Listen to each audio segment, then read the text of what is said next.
موضوع الدرس في أحوال أهل الكتاب وما فيها من العبر سورة المائدة تفسير ابن كثير. الحمد لله رب العالمين والصلاة والسلام على أشرف الأنبياء وسيد المرسلين سيدنا محمد وعلى آله وأصحابه أجمعين. اللهم صل على سيدنا محمد وعلى آل سيدنا محمد كما صليت على إبراهيم وعلى آل إبراهيم في العالمين إنك حميد مجيد. أعوذ بالله من الشيطان الرجيم. بسم الله الرحمن الرحيم.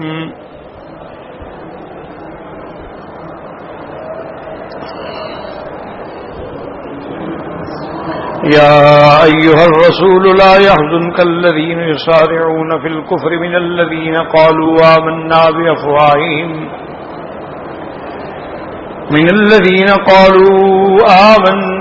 بأفواههم ولم تؤمن قلوبهم ومن الذين هادوا سماعون للكذب سماعون لقوم آخرين لم يأتوك يحرفون الكلم من بعد مواضعه يقولون إن أوتيتم هذا فخذوه وإن لم تؤتوه فاحذروا ومن يرد الله فتنته فلن تملك له من الله شيئا أولئك الذين لم يرد الله أن يطهر قلوبهم لهم في الدنيا خزي ولهم في الآخرة عذاب عظيم.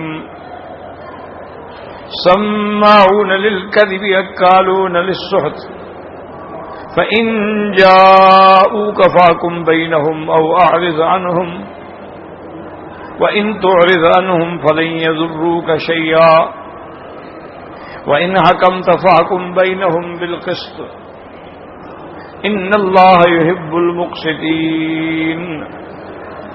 وكيف يحكمونك وعندهم التوراة فيها حكم الله ثم يتولون من بعد ذلك وما أولئك بالمؤمنين. إنا أنزلنا التوراة فيها هدى ونور يحكم بها النبيون الذين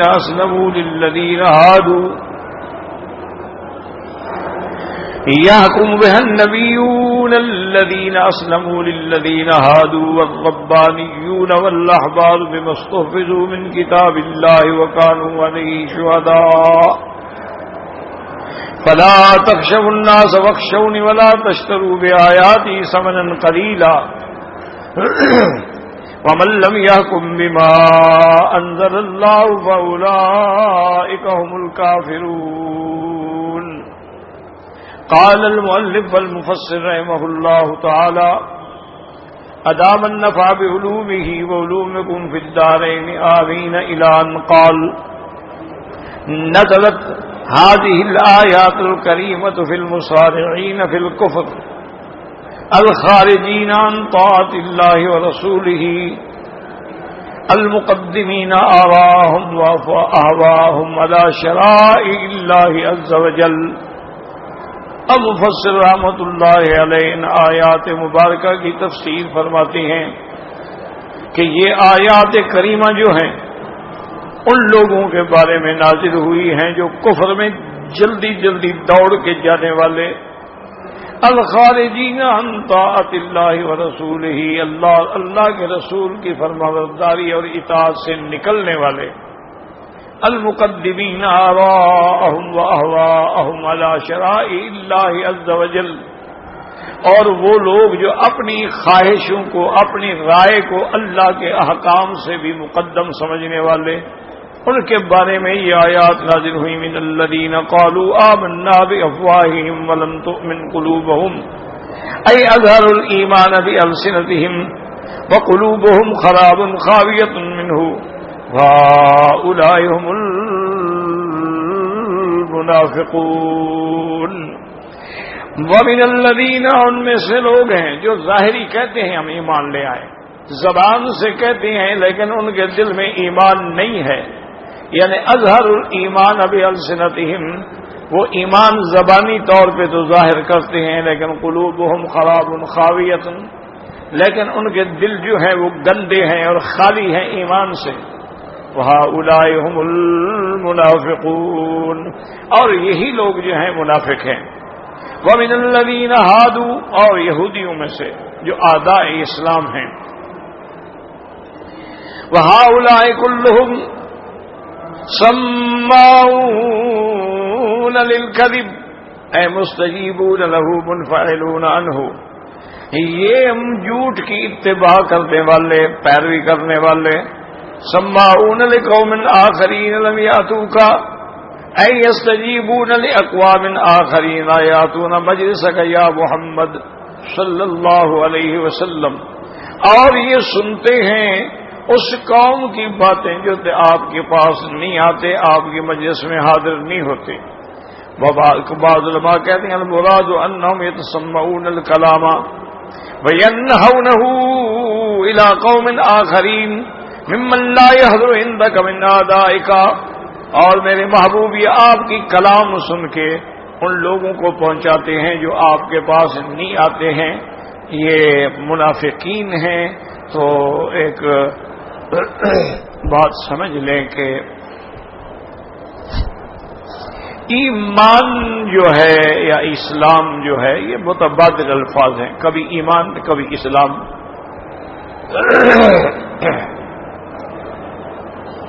اس کے لیے یہ بات ضروری ہے کہ دل میں بھی ہو، زبان پر بھی ہو، اور ہمارے اعضاء بھی اس کی گواہی دیں گے۔ یہ ہے ایمان کی تعریف۔ بھئی ایمان کوئی پوچھے کس کو کہتے ہیں یا اسلام کس کو کہتے ہیں، کیا معنی ہے ایمان کا اسلام کا، تو اس کی جامع معنی کامل تعریف جو ہے وہ یہ ہے کہ الایمان تصدیق بالقلب، کہ دل میں تصدیق ہو، واقرار باللسان، اور زبان سے اس کا اقرار بھی ہو، وعمل بالارکان، اور اس پر ہمارے اعضاء جو ہیں وہ بھی عمل کر کے گواہی دیں، پھر ہوتا ہے مومن۔ اچھی طرح سمجھ، مثلا ایک آدمی زبان سے کہتا ہے اشہد اللہ الہ الا اللہ واشہد ان محمد رسول اللہ، لیکن دل میں نہیں ہے تو یہ منافق ہے۔ منافق جو تھے حضور پاک کی خدمت میں آتے تھے، اذا جاءک المنافقون قالوا نشہد انک رسول اللہ، وہ کہتے ہیں ہم گواہی دیتے ہیں آپ اللہ کے رسول ہیں۔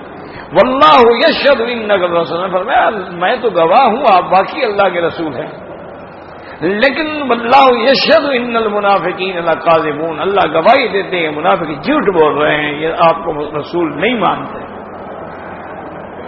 اسی طرح اللہ نے منافقوں کے بارے میں دوسری جگہ ذکر کیا ہے کہ اذا لقوا الذین آمنوا قالوا آمنا، جب یہ آتے ہیں مسلمانوں میں، مومنوں میں، تو کہتے ہیں جی ہم تو مومن ہیں، پکے مومن، دیکھیں ہم نماز پڑھ رہے ہیں، مسجدوں میں آ رہے ہیں۔ وَإِذَا خَلَوْا إِلَىٰ شَيَاطِینِهِمْ، اور جب یہ پھر اپنے کافروں میں جاتے ہیں، اپنے ساتھیوں میں کہتے ہیں اِنَّا مُسْتَهْزِئُونَ، ہم تو ان سے ٹھٹھا کر رہے ہیں، بقول کر رہے ہیں، استہزاء کر رہے ہیں، ہم کو دھوکہ دے رہے ہیں، ہم تو تمہارے ساتھ ہیں۔ تو یہ ہے منافق، یعنی زبان پر ایمان ہے لیکن دل میں تصدیق نہیں ہے تو منافق ہے، مسلمان نہیں۔ اچھا، بعض اوقات بالکل الٹ ہوتا ہے، کیا مانا کہ دل میں تو تصدیق ہے کہ بھئی دین اسلام سچا دین ہے، حضور صلی اللہ علیہ وسلم واقعی اللہ کے رسول ہیں، لیکن اقرار نہیں کیا، یعنی دل میں وہ مانتا ہے لیکن زبان سے اقرار نہیں کیا ہے، تو پھر وہ بھی مسلمان نہیں ہے۔ اس کو سمجھنے کے لیے مثال سمجھ لیں کہ حضرت اکرمہ رضی اللہ تعالی عنہ، یہ ابو جہل کا بیٹا ہے، خدا کی قدرت دیکھو، ابھی جہل کا باقی خاندان سارا مسلمان ہو گیا، بھائی مسلمان ہو گیا، بیٹا مسلمان ہو گیا، بیٹی مسلمان ہو گیا، صرف وہی بدبخت مارا گیا۔ اللہ کی شان۔ تو حضرت اکرمہ فرماتے ہیں کہ زمانہ کفر کی بات ہے، جب ہم کافر تھے، اسلام نہیں لایا تھا میں، تو ہم سفر کر رہے تھے کشتیوں میں، کیونکہ یہ مکے والے سفر کرتے تھے نا، کبھی یمن کا، کبھی عدن کا، کبھی شام کا، تو ہم کشتی میں تھے تو طوفان آیا دریا میں، سمندر میں، کشتی ڈولنے لگی اور بالکل ایسے حالات پیدا ہو گئے کہ بالکل ڈوب جائے گی۔ موجیں اوپر لے جاتی ہیں، پھر نیچے پٹکتی ہیں۔ تو کہتا ہے کہ ہم سارے اس میں، میرے باپ بھی اور ابی لہب بھی اور بڑے بڑے سردار بھی سارے موجود تھے۔ تو اب کوئی لات کو بلا رہا ہے، کوئی عزا کو بلا رہا ہے، کوئی اپنے خدا کو پکار رہا ہے، کوئی منات کو پکار رہا ہے، لیکن وہ طوفان بڑھتا جا رہا ہے۔ تو آخر میں سب نے اتفاق سے کہا کہ بھئی ہمیں یہ لات عزا منات نہیں بچا سکتے، اب سارے اس اللہ سے دعا مانگو جس خدا کی دعوت محمد مصطفیٰ دیتے۔ اب انہوں نے کہا کہ یا اللہ یا اللہ یا اللہ مہربانی کر۔ اس کو باقاعدہ قرآن نے باقاعدہ ذکر فرمایا ہے کہ فَإِذَا رَكِبُوا فِي الْفُلْكِ، جب کشتی پہ سوار ہوتے ہیں، دعوا اللہ مخلصین لہ الدین، خالص اللہ کو پکارتے ہیں۔ فلما نجاہم الی البر، جب ہم نے ان کو نجات دے دی، طوفان سے نکال دیا، خشکی پہ پہنچا دیا، اب پھر وہی شرک۔ اس کو قرآن نے دوسری جگہ ذکر کیا، اذا غشیہم موج کالظلل دعوا اللہ مخلصین لہ الدین، کہ جب ان کو دریا کی موجیں جو ہیں نا جیسے بادل ہوتے ہیں ایسے چھا جاتی ہیں، ڈوبنے کا خطرہ لگ جاتا ہے، اب یا اللہ تیرے سوا کوئی بچانے والا نہیں۔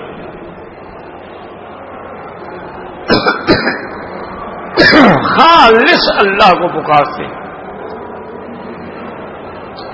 پہلے دور میں جب بحری جہازوں سے سفر ہوتے تھے، کراچی سے بھی، بمبئی سے بھی، ہر جگہ سے بحری جہاز آتے تھے حج کے لیے، حاجی بحری جہازوں میں، ہوائی جہاز کہاں ملتے تھے؟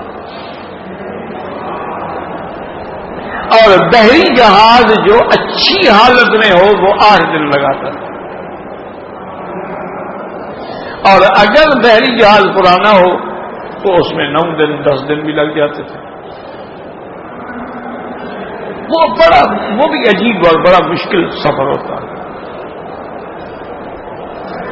تو ہم بھی والد صاحب رحمۃ اللہ علیہ بھی تھے، تو اکبری جہاز ہوتا تھا، بہت بڑا جہاز، تو اس میں باقاعدہ وہ مسجد بھی بنی ہوئی تھی، تو والد صاحب فجر کی نماز وہیں پڑھاتے تھے جماعت کے ساتھ، اور پھر ترجمہ بھی پڑھاتے، درس بھی دیتے۔ ہمارے اس راستے پہ جہاں آگے ہم یعنی اپنے تھے، 60-70 آدمی تھے والد صاحب کے ساتھ، گزرتے تھے نا، تو وہاں ایک بہت بڑا شیعہ ملنگ جو ہے وہ بھی، اس کا بھی وہاں چارپائی تھی، اس کے انگوٹھیاں سارے ہاتھوں میں اور گلے میں وہ کنٹھے گلابے، پتہ نہیں کیا کیا بلائیں گے۔ اب وہ تار تو کیا تھا نا کہ یہ مولوی ہیں اور وہاں درس دیتے ہیں، ہم تو خیر اس وقت 8-9 سال کی بات عمر میں تھے، تو جب ہم گزرتے نا تو ہمیں سنانے کے لیے کہتے یا علی مدد، یعنی وہ ہمیں چڑھاتا۔ خیر ہم چپ کر کے گزر جاتے کہ اب جہاز کے مسافر ہیں، کوئی جھگڑا تو نہیں کرنا ہے نا، کیا کریں ان سے۔ اللہ کی شان یہ ہے کہ جہاز میں اعلان ہوا کہ بھی جہاز میں جو لوگ چل پھر رہے ہیں اپنی اپنی جگہوں پہ بیٹھ جائیں، آگے ہمارا جہاز جو ہے وہ طوفان کے اندر گزرنے والا ہے۔ ایک جگہ تھی، اس کو چکوترا کہتے تھے، سمندر میں وہ جگہ تھی، اس کا نام تھا چکوترا۔ وہ ایسے یعنی گھما دیتا تھا جہازوں کو، اتنا شدید وہ علاقہ تھا، وہ ہمیشہ وہاں طوفان سارا سال ہر سال. ہم نے کہا جی ابھی ہم نے اسی منطقے سے گزرنا ہے تو لوگ برداشت نہیں کرتے، اپنی اپنی جگہ بیٹھ جاؤ. تو اب جناب جب وہ طوفان میں جہاز داخل ہوا نا جی، ایسے جا رہا ہے ایسے جا رہا ہے، ادھر والا سامان ادھر آ گیا، ادھر والا سامان ادھر جا پڑا، اور بیٹھے ہوئے ہیں پکڑ کے جناب، اور ایک دوسرے کا خیال رکھ رہے ہیں. ہم جب بچے تھے نا، لڑکے تھے، ہم کہہ رہے ہمیں کچھ بھی نہیں، ہمیں کوئی چکر، اچھا کسی کو الٹی آ رہی ہے، کسی کو چکر آ رہے ہیں. اب میں جو ملنگ کے پاس گزرا نا تو کہہ رہے یا اللہ، میں نے کہا حضرت علی نہیں پہنچے. جاؤ جاؤ اب ڈوب رہا ہوں. تو حضرت علی یہاں کہاں آئیں گے؟ میں نے کہا تمہارا اچھا مذہب ہے کہ جب ڈوبنے پہ آتے ہو تو خدا کو بلا لیتے ہو. بس جاؤ جاؤ میری جان چھوڑو. اب لگا ہوا یا اللہ، سب بھول گئے، حضرت علی بھی بھول گئے، مشکل کشا بھی بھول گئے، حاجت روا بھی بھول گئے. تو حضرت، جس لیے میں نے یہ بات کی کہ حضرت اکرمہ فرماتے ہیں کہ دخل الاسلام فی قلبی، اس دن سے اسلام میرے دل کے اندر داخل ہو گیا. میں نے کہا سچا دین محمد مصطفیٰ کا یہ کیا ہے کہ پہلے لات کو بلاتے ہو، عزا کو، منات کو، حبل کو، اور جب ڈوبنے لگتے ہو، مرنے لگتے ہو تو پھر یا رب محمد، اللہ کے نبی کے رب کو پکارتے ہو. یہ کیا بات ہے؟ تو معلوم ہوا کہ پھر حقیقی رب تو وہی ہے، بچانے والا تو وہی ہے. کہتے ہیں داخل الاسلام فی قلبی، اسلام میرے دل میں داخل ہو گیا، لیکن میری بدقسمتی کہ میں کلمہ نہ پڑھ سکا اور میں لیٹ ہو گیا. ورنہ اگر اسی وقت میں کلمہ پڑھ لیتا تو میں بھی سابقون میں آ جاتا. کلمہ تو پڑھا انہوں نے لیکن بہت بات. فتح مکہ کے موقع پر جب مکہ فتح ہوا نا جی، تو حضرت اکرمہ جو تھے ان کی لڑائی ہوئی تھی حضرت خالد سے. حضرت خالد بن ولید مسلمانوں کے ساتھ تھے. تو یہ جو آج کل آپ کے ہاں بڑی مشہور جگہ ہے شیب ابی مالک سے، شیب ابی طالب سے جو ہے نا جی، شیب عامر بھی کہتے ہیں، شیب ابی طالب بھی کہتے ہیں، جنت المعلیٰ ادھر ہو جاتا ہے. اس حالت پہ جب آپ جائیں گے غزہ سے تو یہ علاقہ جو ہے نا اس کے آگے پہاڑ ہے، پھر اترائی ہے، پھر وہاں ایسے ہے جیسے کہا اس جگہ کا نام ہے خندمہ. تو اس جگہ لڑائی ہوئی تھی حضرت خالد کی اور اکرمہ. تو اس لیے وہ محاورہ بن گیا کہ وقال القتال فی خندمہ وفر اکرمہ، کہ خندمہ میں جب جنگ ہوئی تو اکرمہ بھاگ گیا. اور اکرمہ کی بیوی جو تھی ابو جہل کی بہو جو تھی، اسی لیے میں نے آپ کو کہا نا کہ دیکھو بدقسمت ابی جہل لعنت اللہ علیہ، کہ سارا خاندان بدبخت کو مسلمان ہوا ہے لیکن صرف وہی بدبخت رہا. اس کی بہو جو تھی وہ بھی اسلام لے آئی، اکرمہ کی بیوی. وہ حضور کی خدمت میں آئی، اس نے کہا کہ یا رسول اللہ آپ جانتے ہیں کہ میں آپ کے سب سے بڑے دشمن کی بہو ہوں اور اکرمہ کی بیوی ہوں. قبیلے کے لوگ تھے نا، قریش کے لوگ تھے نا، حضور جانتے تھے نا سب کو. اور اکرمہ جو ہے وہ ڈر کے مارے بھاگ گیا ہے، لیکن مجھے یقین ہے وہ اسلام لانا چاہتا ہے. چونکہ گھر میں تو باتیں ہوتی ہیں نا میاں بیوی کے درمیان، اچھائی بھی برائی بھی، کسی کی تعریف بھی کسی کی شکایت بھی، تو گھروں میں تو باتیں ہوتی رہتی. تو وہ اسلام لانا چاہتا ہے، میں جانا چاہتی ہوں اس کے پیچھے اس کو ڈھونڈنے کے لیے. لیکن اگر وہ مجھے مل جائے تو میری زبان پہ اعتبار نہیں کرے گا کہ اللہ کے نبی نے اس کو امان دیا. وہ کہے گا میں ان کے سب سے بڑے دشمن کا بیٹا ہوں، مجھے کون امان دے گا. حضور نے فرمایا کہ اچھا جاؤ اور میری جوتی لے جاؤ. حضور نے اپنی جوتی دی اس کو. اللہ اکبر. یہ ساری حدیثیں پڑھا کرو نا. آج کل مشکل یہی ہوتی ہے کہ ہمارے چند نوجوان ساتھی جو ہیں نا جی، وہ 2-3 حدیثیں پڑھ لیتے ہیں ماشاءاللہ، اور پھر اپنے آپ کو محدث بھی سمجھتے ہیں اور عالم بھی سمجھتے ہیں اور مفتی بھی سمجھتے ہیں. مجتہد بھی سمجھ باغا میں نے حدیث پڑھی ہے جی، بخاری شریف میں نے پڑھا ہے.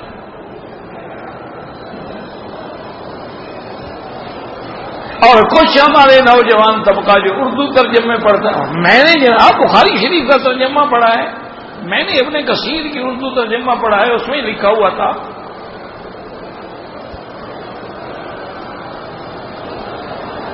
تو اب یاد رکھیں کہ حضور رومال بھی تو دے سکتے تھے نا، میرا رومال لے جاؤ. آخر آپ نے اکرمہ کی بیوی کو اپنے جوتے کیوں دیے ہیں؟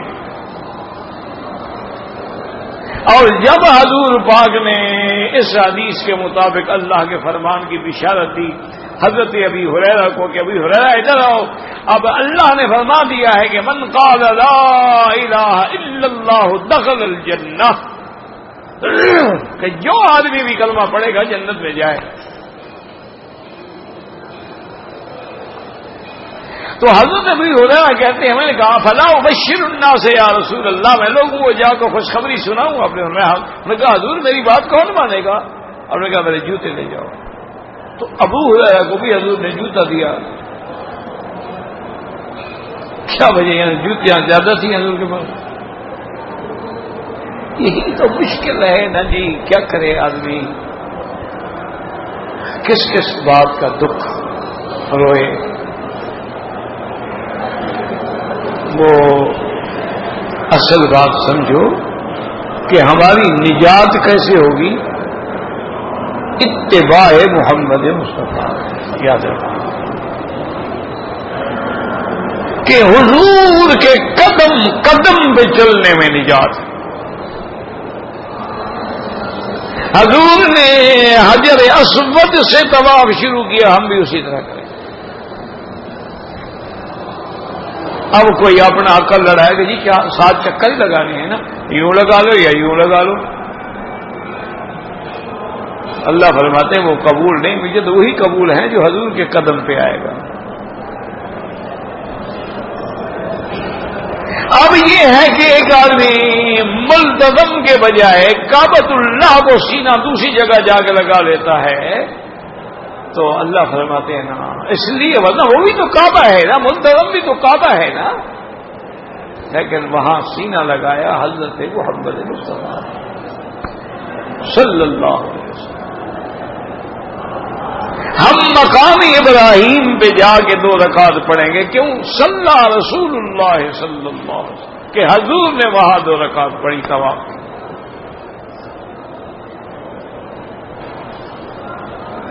تو اب چونکہ حضور کے نقش قدم پہ چلنے کے اندر نجات ہے تو اس لیے حضور نے جوتا دیا کہ میرے نقش قدم پہ چلو گے تو نجات ملے گی، صرف زبانی کلامی نہیں. اس لیے حضور پاک نے ان کو جوتا عطا فرمایا. اب وہ اکرمہ کی بیوی بیچاری ڈھونڈتی ڈھونڈتی کہیں یمن میں جا کے چھپا ہوا تھا. اکرمہ بیوی تھی، وفادار بیوی تھی، اس کو جہنم سے بچانا چاہتی تھی.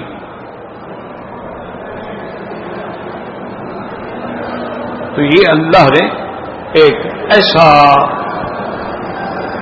رشتہ پیدا کیا ہے کہ اگر بیوی صالحہ ہو اور جیسے اللہ نے فرمایا مودتاً و رحمتاً، جس میں دونوں چیزیں ہوں، محبت بھی اور رحمت بھی.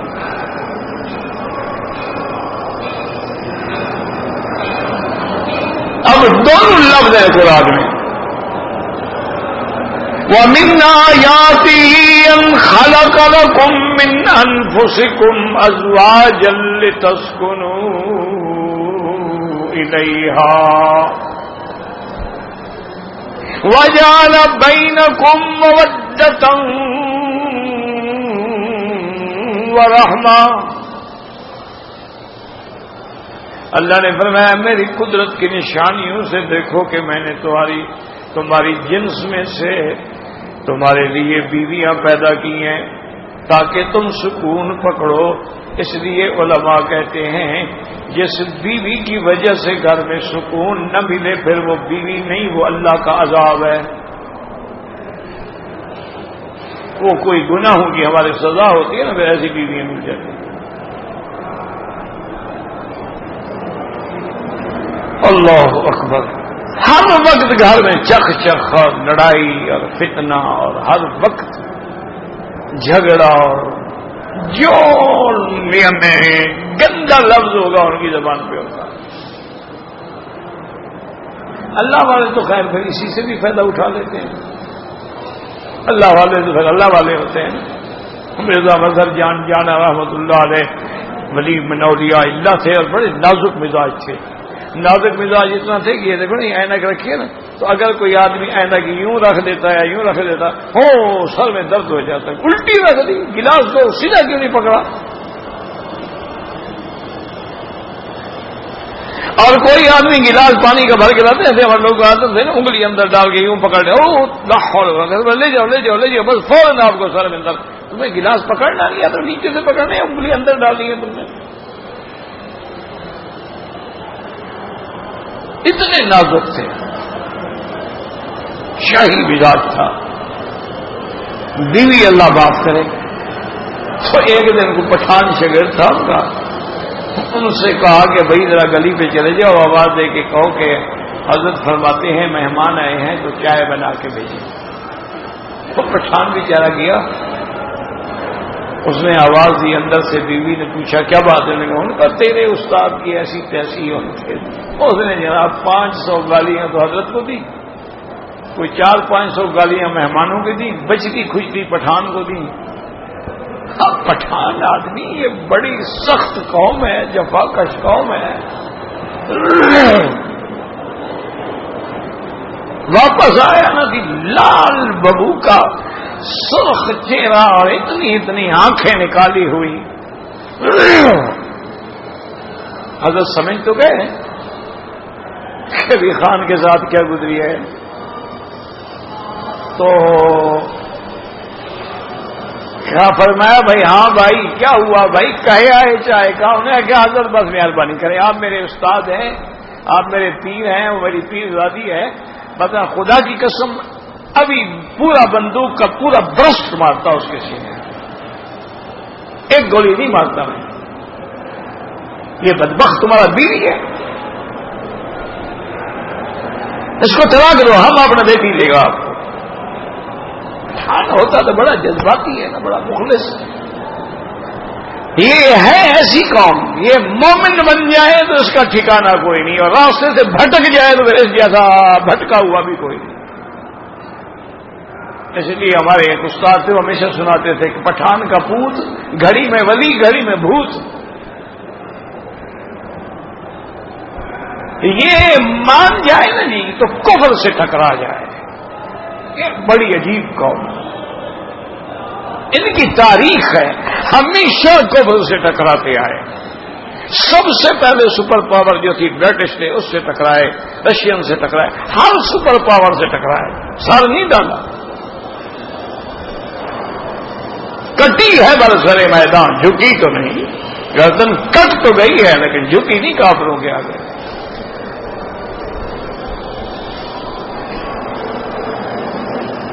تو حضرت نے فرمایا ذرا بیٹھ جاؤ، بیٹھ گیا۔ کیا بات ہے؟ کہ حضرت کیا بات، یہ بیوی 500 گالیاں آپ کو دی اور 500 آپ کے مہمانوں کو دی ہیں، باقی چھوٹی موٹی مجھے بھی دی ہیں، اور ان کا کوئی چائے وائے نہیں، پیر صاحب سے کہا ہوٹل سے منگوائیں۔ پیر صاحب نے شاگرد دوسرے شاگرد سے کہا بھائی جاؤ ہوٹل سے لے کے آؤ، مہمانوں کو چائے تو دینی ہے، اب وہاں سے تو نہیں آئے گی۔ تو اس نے کہا حضرت پھر آپ اللہ نے طلاق کی بھی اجازت دی ہے نا۔ فرمایا برخوردار، میں آج جس مقام پہ پہنچا ہوں اس کی سبب یہی بیوی ہے، وہ بد زبانی کرتی ہے، میں صبر کرتا ہوں، اللہ مجھے اونچا کر دیتا ہے۔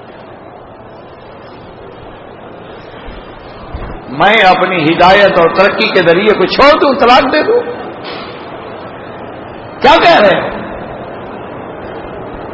اور آپ نے فرمایا کہ دیکھو حضور کی حدیث مبارک ہے، ما یحب لنفسک یحب لاخیک، جو اپنے لیے پسند کرو وہ دوسرے کے لیے بھی پسند کرو. اگر مجھے اپنے لیے پسند نہیں میں دوسرے کے گلے میں عذاب کیوں ڈالوں؟ بس میرے مقدر میں اللہ نے لکھی تھی، یہی وجہ ہوگی شاید میری ترقی کا راز اسی میں ہوگا. اللہ نے اس طرح میری آزمائش کرنی ہوگی کہ ہر وقت گویا کہ میں چلا کاٹ رہا ہوں صبر کا. ورنہ فرمایا خان صاحب صرف تم نہیں، میں اگر شادی کرنا چاہوں اس مجمع کے اندر بھی ایسے سینکڑوں لوگ بیٹھے ہیں جو مجھے اپنی لڑکیاں دے کے فخر کریں، لیکن میں اسی پہ راضی ہوں. اللہ نے میرے مقدر میں یہی لکھی. تو یہ بڑے لوگ تھے جی، انہوں نے تو اس سے بھی ہدایت کا ذریعہ پکڑ لیا کہ جب تکلیف پہ صبر کروں گا تو اللہ میری عزت و عظمت میں اضافہ کریں گے. سمجھ لیں بزرگوں کے بھی عجیب مزاج ہوتے ہیں. حضرت تھانوی رحمت اللہ علیہ نے اپنے ایک مرید سے فرمایا کہ بھئی گھر کے کام کاج کے لیے تکلیف ہو رہی ہے. پہلے ایک بچہ تھا وہ چلا گیا تو کوئی بچہ جو ہے بھیج دو تاکہ گھر سے کوئی چیز منگانی ہوتی ہے. اب گھر میں بچے کے علاوہ تو ہم بڑے کو تو بھیج نہیں سکتے. تو اب کوئی آدمی گلی پہ کھڑے ہو کے اگر وہ دینا چاہیں تو لازمی بات ہے ہاتھ تو دیکھ کے نکلے گا نا. تو اس لیے ہم بچہ رکھتے ہیں ہمیشہ کہ جو 7-8 سال کا نابالغ بچہ ہو اور جا کے سامان لے آیا دے آیا کوئی چیز پہنچا آیا بولے. انہوں نے کہا بہت اچھا تھا. وہ جب اس کا بچہ تھا وہ تو خوش ہو گیا. سبحان اللہ، اللہ نے مجھے اپنے استاد کی اور شیخ کی خدمت کا موقع دیا ہے. وہ آیا اور اس نے بچے کو سمجھایا کہ بھئی حضرت کی خدمت میں جانا ہے اور حضرت کے سامنے بڑے ادب کے ساتھ بیٹھنا ہے. آنکھ اونچی کر کے حضرت کی طرف نہیں دیکھنی، ہمیشہ آنکھ نیچے رکھنی ہے، اور جو بھی حضرت فرمائے جی کہنا ہے اور کوئی لفظ نہیں کہنا ہے، اور حاضر حاضر حضرت، اور جب جانا ہے تو السلام علیکم، اور اگر باہر جا رہے ہو تو کہو حضرت اجازت ہے السلام علیکم. سارے آداب سکھا کے وہ بچے کو لے آئے اور یہاں کے حضرت کی خدمت میں دے دیا. میں ٹھیک ہے ابھی بڑی مہربانی جزاک اللہ. 2 دن کے بعد حضرت نے فرمایا کہ نہیں میرے اس مریض کو بلاؤ جس کا بیٹا ہے، اس کے باپ کو بلاؤ. اس کا باپ آیا، انہوں نے فرمایا بیٹا میں نے تم سے کہا تھا بچہ لے آؤ، میں نے بزرگ تو نہیں کہا تھا کہ کوئی بزرگ لے آؤ. حضرت نے کہا کیا بنا جی ہر وقت السلام علیکم السلام علیکم. اجی حضرت السلام علیکم، یہ تو میرا بھی باپ ہے، میں ایسی الٹا عزت کروں؟ یہ لے جاؤ، مجھے بچہ چاہیے، مجھے بزرگ نہیں چاہیے. جو کام بچے کا ہے دیکھو نا، ہر کسی کے اللہ نے کام تقسیم کر دی ہے. جو بچے کا کام ہے بچے کا ہے، جو بزرگ کا ہے بزرگ کا ہے، جو بیوی کا ہے بیوی کا ہے، جو خاوند کا ہے خاوند کا ہے. اللہ کا ہے کہ نظام ہے نا. ایک دن بیوی کو کھانا پہنچانے میں دیر ہو گئی. شوہر بیچارہ اب زمینوں پہ تھا، ہل چلا رہا تھا اور خدمت وہاں سے روٹی لے کے آتی تھی بیوی. دیر ہو گئی، اتفاق ہے انسان ہے تو لال ہو سکتا کیا دیر کر دی، میں صبح کا ہل چلا چلا کے بھوکھا یہاں بیٹھا ہوا ہوں. اس نے کہا صبر کرو، انسان ہے دیر ہو جاتی ہے. انہوں نے کہا کیا دیر ہو جاتی ہے؟ یہ بھی کوئی کام ہے کہ 4 روٹیاں پکا لو اور اٹھا کے مجھے پہنچا دی، یہ کوئی کام ہے کہ آپ کو دیر ہو جاتی ہے؟ میرا دیکھو صبح کو آتا ہوں بیل لے کے آتا ہوں میں جناب، 1 بیگھہ زمین میں ہل چلاتا ہوں، اس کے بعد بیلوں کو نکالتا ہوں، پھر ان کو چارہ کاٹتا ہوں، پھر ان کو چارہ ڈالتا ہوں، پھر شام کے لیے گھاس کاٹتا ہوں، پھر زمین کے اندر جو چیز میں نے بوئی ہوئی ہے اس کی گوڈی کرتا ہوں. یہ کام ہے؟ یہ بھی کوئی کام ہے کہ 4 روٹیاں پکاؤ اور اٹھا کے دے جاؤ؟ اور اس نے کہا اچھا ایسا کرو، ناراض نہ ہوں،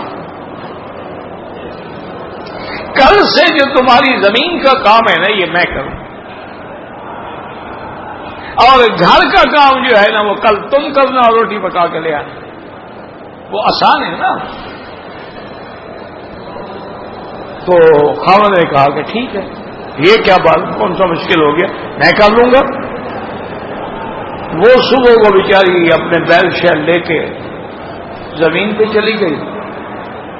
اب تھوڑی دیر گزری تو ایک بچہ رویا، وہ اٹھا بچے کو بہلایا، اس نے پیشاب کیا ہوا تھا پیشاب دھویا، ابھی اس کو لٹا رہا تھا اور دوسرے بچے نے پیشاب کر دیا، پھر اس کا پیشاب دھویا، پھر اس کے بعد جناب اٹھا کے بھی میں اب جا کے دودھ نکالوں تو وہ پتہ نہیں وہ گائے کسی بات سے ڈری اور دوڑی اور صحیح تو اس نے چولہا توڑ ڈالا اور جو آٹے کا مٹکا پڑا تھا وہ اس کو توڑ ڈالا. اب جناب ہاتھ پکڑ کے بیٹھے، کبھی اس بچے کی طرف بھاگتا ہے، کبھی اس بچے کی طرف بھاگتا ہے. کوئی بچہ باہر نکلنے کی کوشش کرتا ہے، اس کو پکڑ کے لے کے آتا ہے، کمرے میں سلاتا ہے، دوسرا بھاگ جاتا ہے، پھر اس کے پیچھے بھاگتا ہے. روٹی کو کیا پہنچنی تھی، وہ بیچاری انتظار کرتے کرتے آخر سمجھ گئی کہ اسے کیا پکانی ہے. بیچارے نے واپس آئی گھر میں تو دیکھا کہ حضرت بیٹھے ہوئے ہیں، آٹا وہاں پڑا ہوا ہے، روٹی وہاں پڑی ہوئی ہے، سبزی وہاں پڑی ہوئی ہے، کوئی بچے کا کپڑا نہیں ہے، کوئی ننگا پھر رہا ہے، وہ پیشاب کر کے پیشاب پہ بیٹھا ہوا ہے. اور نے کہا کر لیا گھر کا کام، خدا کے لیے کام تم کرو میں وہی کروں گا، روٹی دیر میں آ جائے دیکھا جائے گا. اللہ نے کام تقسیم کر دیا. اللہ اکبر. اللہ اپنے لیے بھی آدمی چائے بنائے تو عقل آ جاتی ہے. یہ عورتوں کا کام ہے. 10 مہمان آ گئے، 10 منٹ میں کھانا تیار ہے، روٹی تیار ہے، سالن تیار ہے، کھانا تیار، دسترخوان تیار ہے، پلیٹیں چمکتی ہوئی تیار ہے، برتن واپس پہنچے 15 منٹ میں سب کو دھل دھلا کے ہر چیز اپنی اپنی جگہ. عورت لوہے کی بنی ہوئی تو نہیں ہوتی نا، وہ بھی تو عورت ہے نا، وہ بھی تو انسان ہے. تو اس لیے اب یاد رکھیں کہ حضرت اکرمہ آ گئے اور مسلمان ہو گئے تو اب مانا کیا تھا کہ دل میں تو تھا لیکن زبان پہ نہیں تھا. اب ایمان کی تعریف کیا ہوگی کہ تصدیق بالقلب، دل میں بھی ہو اور زبان پر بھی ہو. اچھا زبان پر بھی ہے، دل میں بھی ہے، لیکن نہ نماز ہے، نہ روزہ ہے، نہ حج ہے، نہ زکوٰۃ ہے، نہ صدقات ہے، نہ خیرات ہے، نہ کسی کی بھلائی ہے، نہ کسی کی خدمت ہے، نہ یتیم کے سر پہ کبھی ہاتھ رکھا ہے، نہ کسی اندھے کو کبھی راستہ پکڑایا ہے. تو اس کا معنی یہ ہے کہ ابھی یہ درخت جو ہے لیکن اس پر پھل ول کوئی نہیں. اور جس درخت پہ پھل نہ ہو انجام کیا ہوتا ہے کہ کاٹو اور لکڑیاں ڈالو آگ میں. یار یہ کیا ٹنڈ منڈ درخت کھڑا ہوا ہے، جب پھل ہی نہیں ہے تو کیوں خام خواہ جگہ روکی ہوئی ہے، کاٹو اس کو، بناؤ ٹکڑے ٹکڑے اس کو. اسی طرح جس آدمی کے ایمان اور اسلام کو پھل ہی نہیں لگا تو اس کی ایمان اور اسلام کا کیا اعتبار ہوگا. ٹھیک ہے کہہ دیں گے ہم کہ بھی تصدیق تو کی ہے اس نے، لیکن اصل اکمال ایمان، تکمیل ایمان کے لیے یہ 3 چیزیں ضروری ہیں. اب سمجھو یہ ساری بحث میں نے کیوں کی کہ وَمِنَ الَّذِينَ هَادُوا.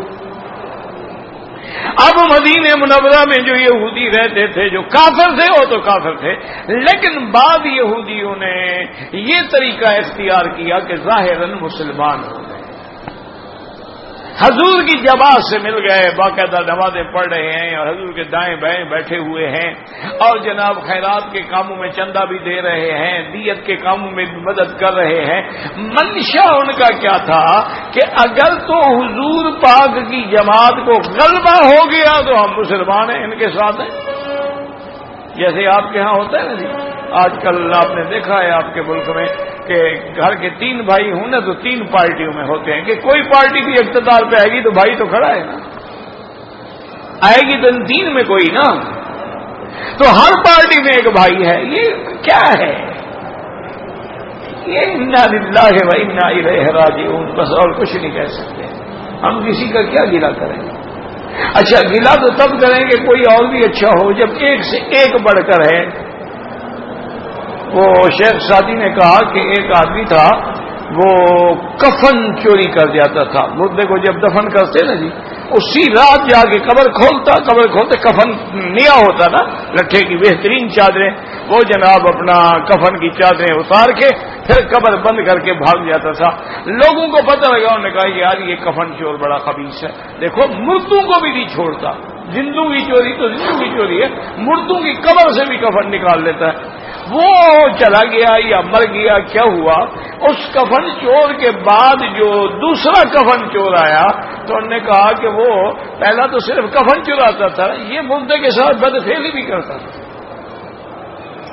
تو مثال پڑ گئی کہ رحمن نباش الاول، یار اللہ اسی پہلے کفن چور پہ رحمت کرے، وہ اچھا تھا۔ ہمارے یہاں تو یہ حال ہے، جو جاتا ہے اگلے کہتے ہیں اسی چور پہ رحمت کرے اللہ، جو پہلا تھا وہ ان سے تو بہتر تھا۔ انا للہ و انا الیہ راجعون۔ اور ایسا کیوں ہوتا ہے یہ بھی یاد رکھو، اعمالکم امالکم، جیسے تمہارے عمل ہوں گے ویسے تمہارے حاکم، تم ٹھیک ہو جاؤ گے تو حاکم بھی ٹھیک آئیں گے، اور جب تک تم بھی ٹھیک ہوتے ہو تو انشاءاللہ وہ بھی ٹھیک نہیں آئیں گے۔ اس لیے ہمیں اب یہودیوں نے یہ چال چلی کہ بھئی اگر اسلام کو غلبہ ہو گیا، اور جی ہم تو مسلمان ہیں، اور اگر اسلام شکست کھا گیا اور مٹ گیا تو کہیں گے دیکھو جی ہم تو ویسے ہی کہہ رہے تھے مسلمان تھوڑے، ہم تو اپنی مذہب پہ ہیں، اپنی جماعت کے ساتھ ہیں۔ اسی لیے جب بدر میں کافروں کو شکست ہو گئی تو فوراً وہ مسلمان ہو گئے، اور احد میں جب مسلمانوں کو شکست ہو گئی تو پیچھے ہٹ گئے، کیونکہ وہ تو اسی طرح تھے نا۔ تو اس لیے اللہ نے بھی منافقوں کے لیے جو سزا رکھی ہے وہ مشرکوں سے بھی زیادہ ہے کہ ان المنافقین فی الدرک الاسفل من النار۔ اچھا، سماعون للکذب سماعون لقوم آخرین، اس کو سمجھو۔ سماعون کا معنی سننے، معنی مانتے ہیں، سماعون للکذب ہر جھوٹی بات کو یہ مان لیتے ہیں، سماعون لقوم آخرین، اور آپ کی باتیں سن کے دوسری قوم کو بھی پہنچا دیتے ہیں جو قوم آپ کی خدمت میں نہیں آتی۔ ایک جگہ ہے ماننے کے معنی میں، ایک جگہ ہے سننے کے معنی میں۔ سماعون للکذب سماعون لقوم آخرین، کیونکہ اگر آدمی صرف سنے اور عمل نہ کرے تو گویا اس نے بھی نہیں سنا ہے۔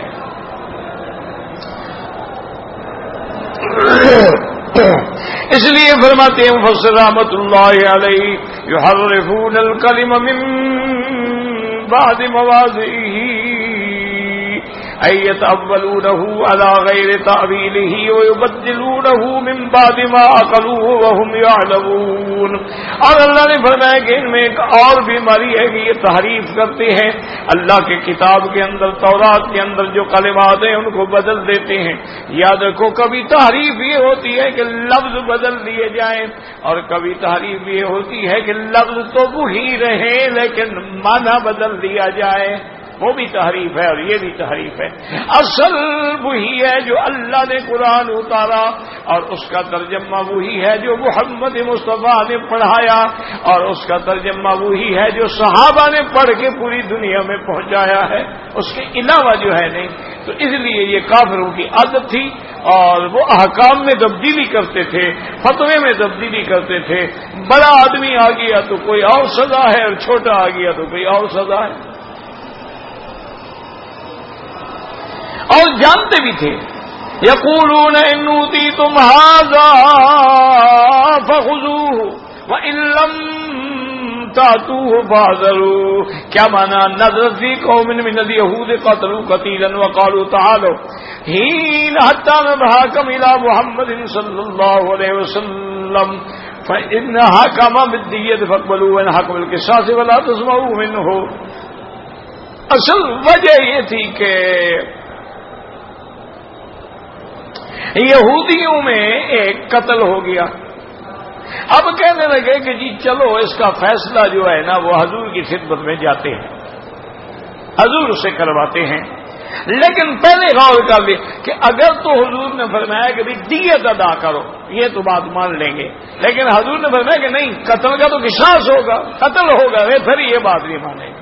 تو ان آیت کا مقصد یہ تھا کہ اگر وہ بات فرمائیں حضور جو ہمارے مطلب کی ہو پھر مان لو، اور جو ہمارے مطلب کے خلاف ہونا یہ منافقوں کی عادت ہے، یہ یہودیوں کی عادت۔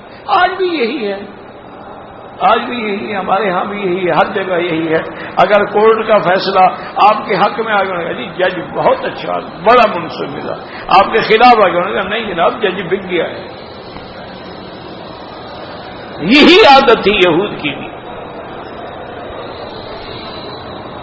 وَإِنْ حَكَمُوا بِالْقِصَاصِ فَلَا تَسْمَعُوا مِنْهُ والصحيح أنها نزلت في اليهوديين اللذين زانايا وكانوا قد بدلوا كتاب الله الذي بأيديهم من الأمر برجم من أحسن منهم فحرفوه واستلهوا فيما بينهم من الجلد 100 جلدة والتحميم والإركاب على حمار مقلوبين.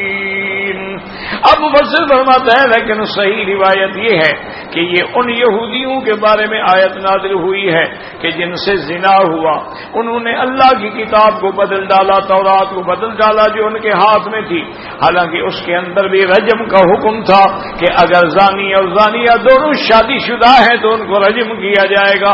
فحرفوا، انہوں نے بدل ڈالا اور ایک اصول بنا لیا، کیا بھائی بس 100 کوڑا مار دو اور اس کے بعد ان کا منہ کالا کر دو اور ان کو ارکاب علی حمار مقلوبین، ان کو گدے پہ بٹھا دو. الٹا کیا مانا؟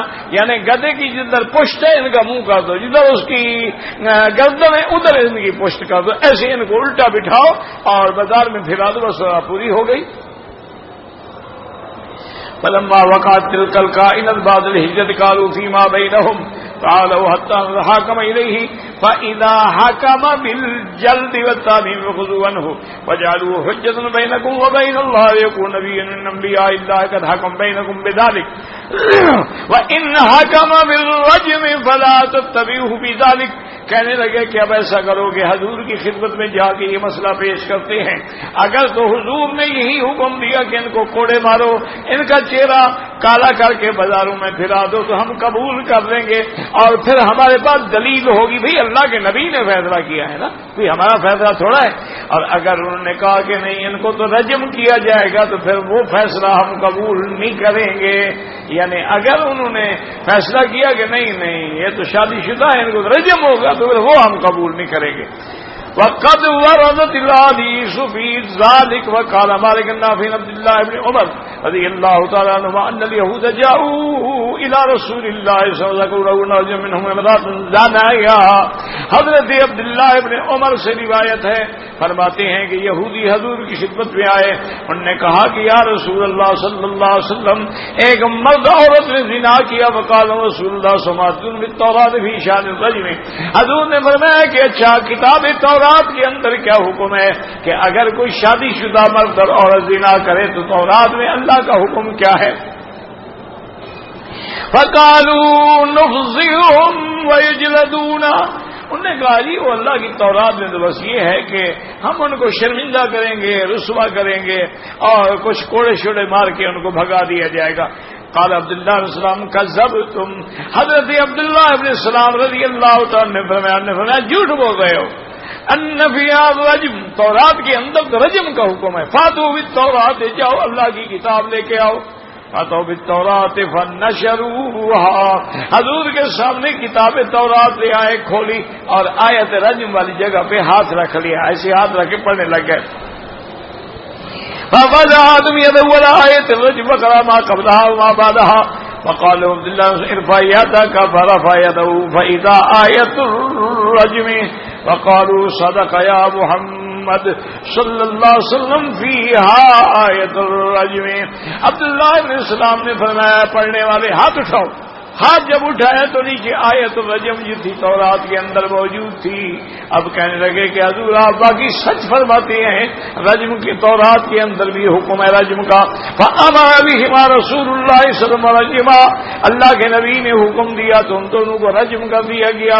فرأيت الرجل يحني على المرأة يقيها الحجارة. اور وہ کہتے ہیں کہ جب ان کو پتھر مارے جا رہے تھے نا، اس وقت بھی وہ عاشق جو تھا نا وہ عورت کے اوپر گر رہا تھا کہ مجھے پتھر لگے اور یہ کسی طرح بچ جائے. تو یہ صحیح روایت ہے اور یہ اس کا سبب نزول ہے. وهذا لفظ البخاری وفي لفظ له فقال لليهود ما تصنعون بهما قالوا نخرجهما ونخرجهما قال فاتوا بالتوراة فاتلوها ان كنتم صادقين. انہوں نے کہا جی ہم تو بس ان کا بیت شہد ماریں گے اور منہ کالا کر کے پھر میں لے آؤ تورات، تم پڑھو تورات میں کیا حکم ہے اگر تم سچے ہو. جب تورات لائی گئی تو اس میں بھی وہی حکم تھا جو اللہ نے قرآن میں دیا تھا.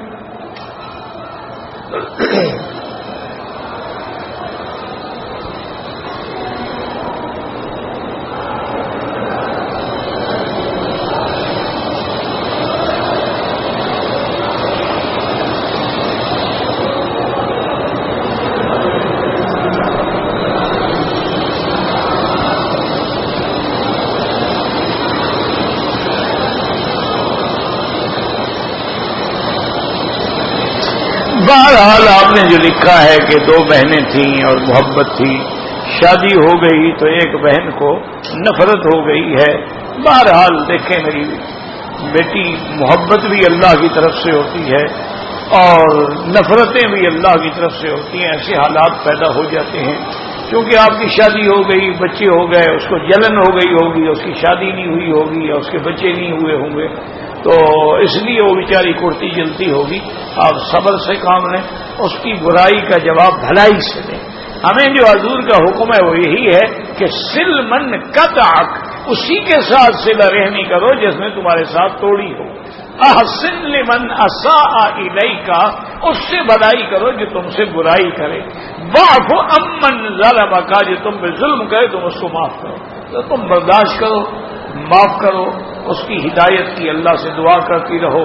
اللہ پاک قادر ہے کہ اس کے دل کے اندر بھی ہدایت کا جذبہ پیدا کر دے.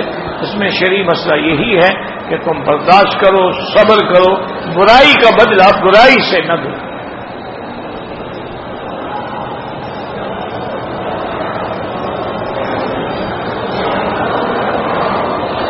کہتے ہیں جی کہ داڑھی کے بارے میں حضور پاک صلی اللہ علیہ وسلم کا عمل بتلائیں.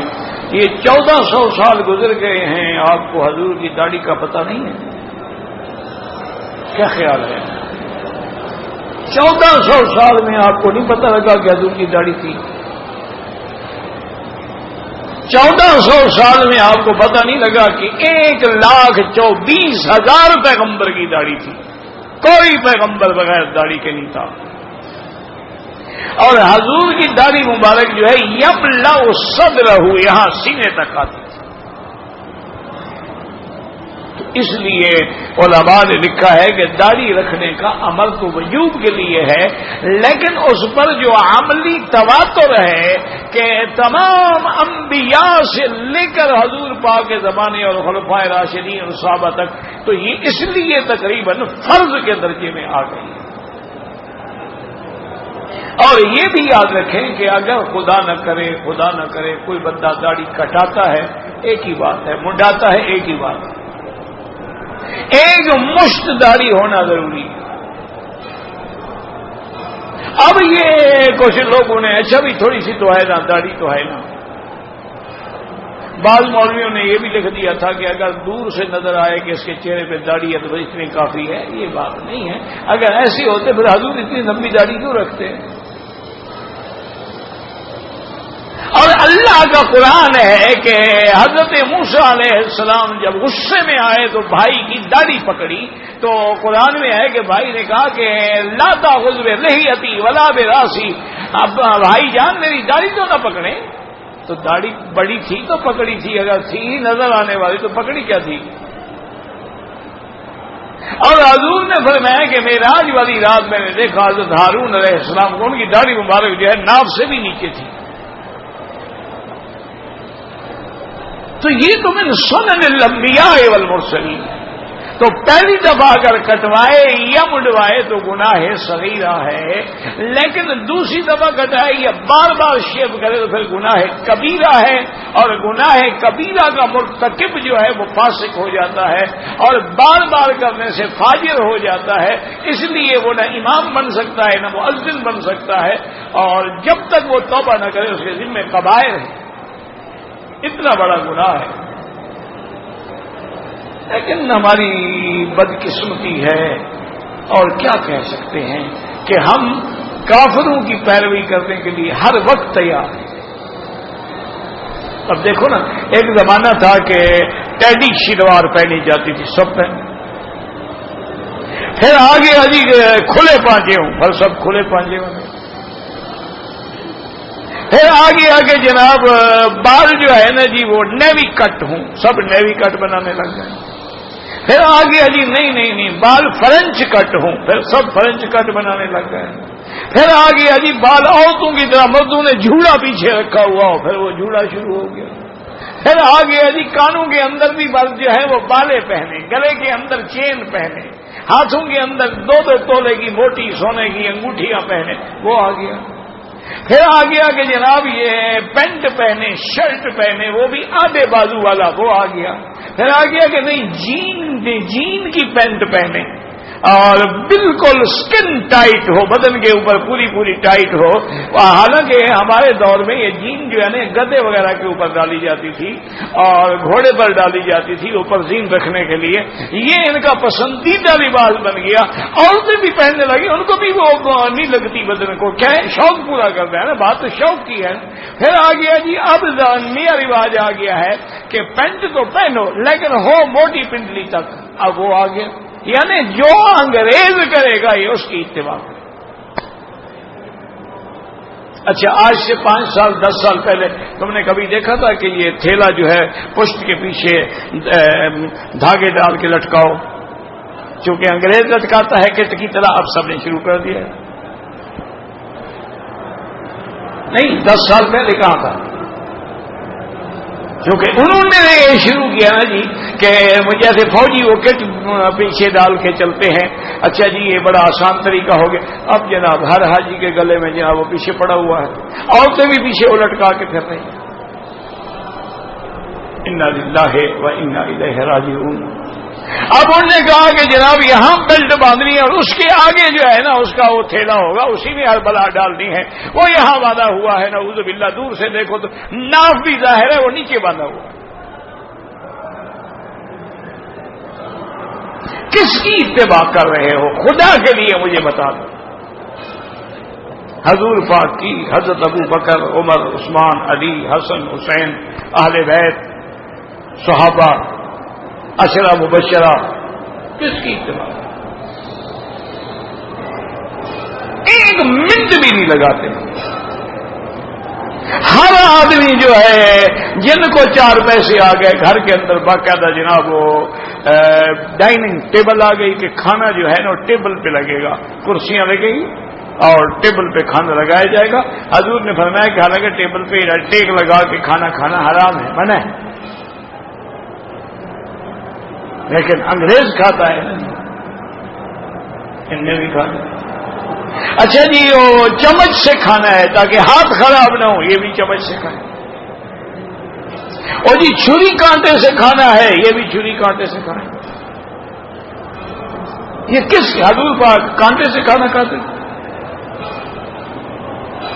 خدا کے لیے مجھے بتاؤ تو صحیح نا، ایسے تو نہیں باتیں کر۔ وہ ایک دفعہ حضرت مدنی رحمت اللہ علیہ سفر فرما رہے تھے، آپ کے سامنے کچھ آج کل کے جو نئے ہیں نا جی وہ ظاہری مسلمان لیکن باطنی کافر، مانوی طور پہ انگریزوں کی روحانی اولاد جو ہے، وہ اس قسم کے کوئی ٹیلی فیشن لڑکے بیٹھے ہوئے تھے۔ کھانے کا وقت آیا تو انہوں نے چھری کانٹا نکالا اور حضرت کا بھی کھانا اپنا ساتھ تھا۔ کہنے کہ حضرت آپ ہاتھوں کو خراب کرتے ہیں، دیکھیں نا چھری کانٹے سے آدمی کھاتا ہے، ہاتھ صاف رہتے ہیں اور بعد میں ہاتھ دھونے کی تکلیف بھی نہیں ہوتی ہے۔ ابھی وہ باتیں کر رہے تھے، گاڑی چل رہی تھی نا، اس نے کانٹا لیا نا اندر ڈالا کانٹے کے ساتھ گوشت کو، گاڑی نے مارا جھٹکا، سارے کانٹے اندر چلے گئے، سارا خون کا فوارہ۔ حضرت نے فرمایا بھی اب آپ کو سمجھ آ گئی انگریز کی سنت کی کہ اللہ کے نبی نے کیوں منع کیا، اب سمجھ آ گیا۔ مولوی کی بات تو سمجھ نہ آتی تمہیں۔ بس انا للہ و انا الیہ راجعون ولا نقول الا لا حول ولا قوت۔ یہ دیکھو نا آدھی شرٹ ہے، کیوں؟ نماز مکروہ، سر ننگا نماز پڑھ رہا ہے، نماز مکروہ۔ ایک ہے کپڑا نہ ہو پھر تو پڑھو، کوئی حد نہیں، قمیض بھی نہ ہو تو نماز جائز ہے۔ ایک ہے کہ ہے موجود ہے نہیں پہنتا۔ انا للہ و انا الیہ راجعون۔ پتہ نہیں ہم کہاں جا رہے ہیں اور کیا کر رہے ہیں، اور قیامت میں حضور کو کیا جواب دیں گے، یا کیا دکھائیں گے، کیا بتلائیں گے۔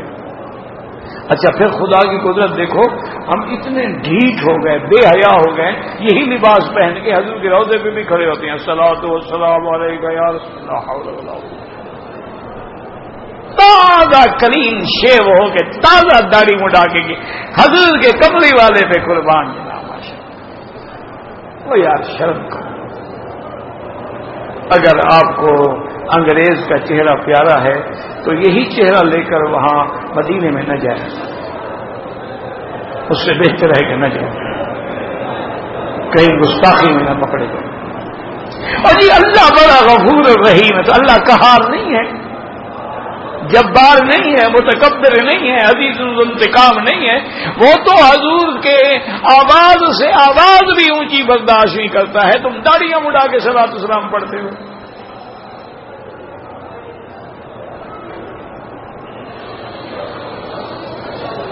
اگر تہجد پڑھنا یقینی ہو کہ انشاءاللہ یقیناً اٹھوں گا تو پھر وتر نہ پڑھیں، وتر آخر میں جا کے تہجد کے بعد پڑھیں گے افضل. اگر اٹھنے میں شک ہو تو عشاء کے بعد وتر پڑھ لیا کرو، تہجد بعد میں پڑھو.